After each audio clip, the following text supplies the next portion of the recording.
afternoon, everyone, and welcome to another episode of The Dispatch. I'm Amy Rosenow with KDHE's Office of Communications. Today I was able to catch up with Cherie Sage with Safe Kids Kansas and Angela German with our Environmental Public Health Tracking Program to learn a little bit more about carbon monoxide and what it might mean to you and your home. Carbon monoxide has the potential to affect everyone and is preventable. It is a colorless, odorless, tasteless gas, so you don't know that it's occurring without a proper installation of a carbon monoxide detector in your home.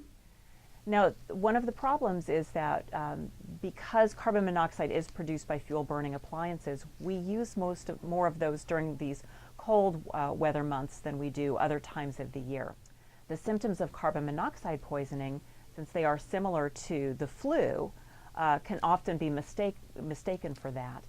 So if you have more than one family member who starts to feel nauseous or dizzy at the same time, we recommend that you get out of your house and dial 911 and have that inspected. Now that we've heard a little bit more about what carbon monoxide can do, let's learn about how you can protect your family and your home from this invisible hazard. The detector will let you know when there are dangerous levels of carbon monoxide so that you can get out of the home. They work much like a smoke alarm does in your home. And they also install just as easily. Not only is having a carbon monoxide detector important, but it's also critical to have them placed in the correct locations throughout your home. We do recommend that you have them on every level of the home and outside every sleeping area, at least 15 feet from any fuel burning appliance. For your carbon monoxide detectors, you need to make sure that you're checking those batteries monthly and replacing those batteries twice a year, usually correlated with daylight savings time. We also recommend that you have your furnace inspected annually so that you can ensure that you don't have dangerous levels building up from a malfunction.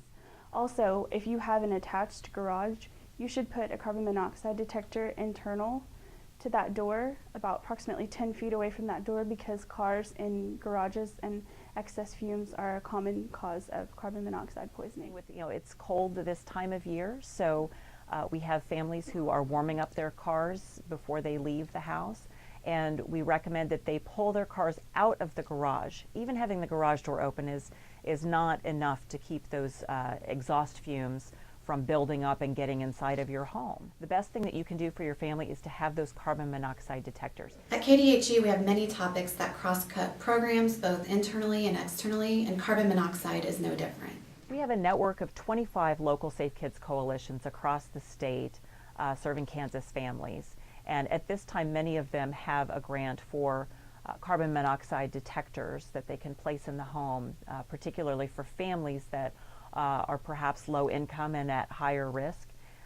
So we work through those coalitions to make sure that they have the devices so that they can provide the awareness and the education to families and to be able to produce those devices and make sure they know how to use them properly. The Environmental Public Health Tracking Program is a national program, so we share all of our data with CDC, who displays that on their portal, as well as work with the Office of Vital Statistics here, who we receive our data from, hospitalization data from. Also, we work with the Poison Control Center on certain incidents that are larger in scale. For more information on carbon monoxide poisoning, you can visit kdheks.gov, safekids.org, or you can call the Poison Control Hotline at 1-800-222-1222. Thank you so much for joining us today on The Dispatch. We look forward to seeing you on our next episode.